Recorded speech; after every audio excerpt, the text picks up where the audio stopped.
नमस्कार आदाब, न्यू विदर्भ स्वदेशी न्यूजमध्ये आपले सर्वांचे स्वागत। मुख्य संपादक अमीन खान यांची report.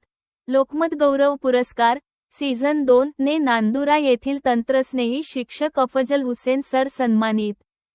Buldhana Lokmat news network Lokmat समूहाच्या वतीने आयोजित अकोला वाशिम बुलढाणा गौरव पुरस्कार सीझन 2 हा सन्मान सोहळा शहरातील हॉटेल व्हीएस इम्पेरियल येथे उत्साहात पार पडला।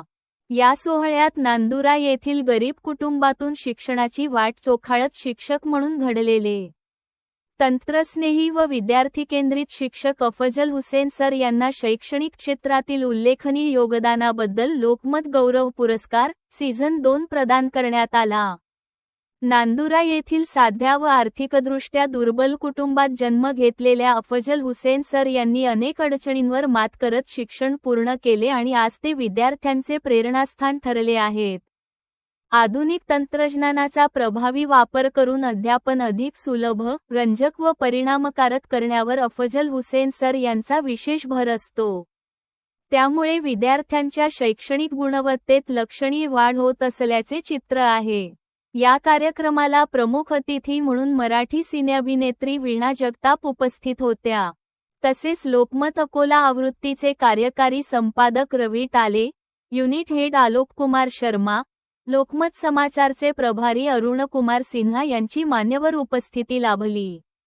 मान्यवरांच्या हस्ते अफजल हुसेन सर यांनी पुरस्कार स्वीकारताना त्यांच्या चेहऱ्यावर समाधान व अभिमान स्पष्ट दिसत होता। यावेळी बोलताना अभिनेत्री वीणा जगताप म्हणाल्या की पुरस्कार हा केवळ सन्मान नसून समाजासाठी अधिक जबाबदारीने काम करण्याची प्रेरणा देतो। या पुरस्कारामुळे अफजल हुसेन सर यांसारख्या कर्तृत्ववान शिक्षकांना पुढील कार्यासाठी नवी ऊर्जा मिळाल्याचे त्यांनी नमूद केले। तीनही जिल्ह्यांतील मान्यवरांच्या उपस्थितीमुळे सोहळ्याला विशेष रंगत आली। उपस्थित नागरिक व मान्यवरांनी अफजल हुसेन सर यांच्या संघर्षमय पण प्रेरणादायी प्रवासाचे विशेष कौतुक केले। नांदुरा तालुक्यासाठी हा सन्मान अभिमानास्पद असल्याची भावना व्यक्त करण्यात आली। कार्यक्रमाचे सूत्रसंचालन निशाली पंचगाम यांनी केले।